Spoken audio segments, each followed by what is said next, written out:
Mutongoi wa chama cha Wiper Patriotic Front Dr.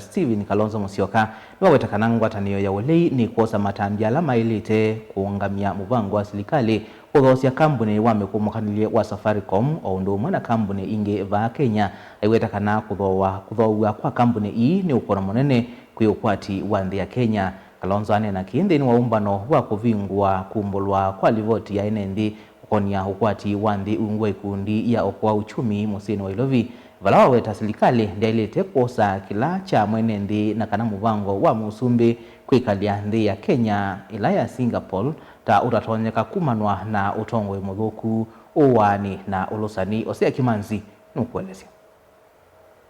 Ainenea mukutanoni wa kuvingwa kwambirilia kwa livoti ya enenzi konia okwati wanzi Mutongoi wa chama cha Wiper Dr. Kalonzo Musyoka wavuthithya vanene muvango wa serikali wa kwenda kuthoosya imwe sya Kampuni va Kenya ayasya tangaliko ya Ulei maite kilaki na nimakwosa Matambya ala Mailite Kuungamya muvango u. And now we are witnessing a dangerous trend. The rushed sale of attempted sale of critical national infrastructure and strategic assets.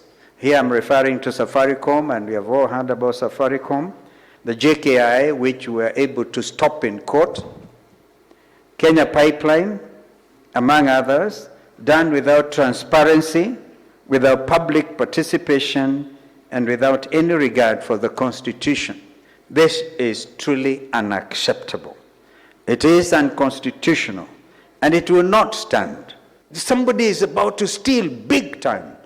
We will stop them, and therefore Wakili Njiru Ndegwa and the team, we have a team assembled of a team of 100 advocates to move to court and to stop this nonsense about selling without public participation this national asset. Countries do not prosper by selling their inheritance. They prosper by protecting it. So I'm requesting the national treasury and the government, if there is no self-interest in the sale of Safaricom, make the process open. Kavindani kau Kalonzo ni wongerana kwasya kana nzi ya Kenya kutwika tele ya Singapore itonyeka kwa ulusani na ungei wa mali ya enenzi ula wende na kuivuila nzi ya Kenya. Kenya will not become the Singapore quote in quote imagined by the current regime if that entrepreneurship and bottomish continues and is left unchecked. You cannot auction off to yourself what belongs to the people. Singapore was built on order, on discipline, on accountability, and a fierce intolerance for corruption, not the chaos, the carelessness, and impunity we are witnessing today. Neni wa Mutongoi wa chama cha Wiper Dr. Kalonzo Musyoka ni wakwotomba une MP wa Kiarundini Nyoro ayonania kumakwe kwake ni undu Kenya yende na ukova ilovia. Kenya is currently indebted to a tune over over 12.5 trillion Kenya shillings. One Kibaki got our national debt when it was 600 million. Then, by the time he left, it was around 1.7, 1.8 trillion. So in 10 years, he borrowed a debt of 1.2 trillion Kenya shillings with all that he did.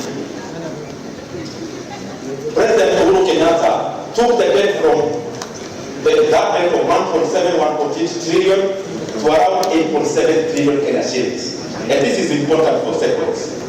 The current administration took the debt when it was around 8.7 trillion Kenya shillings.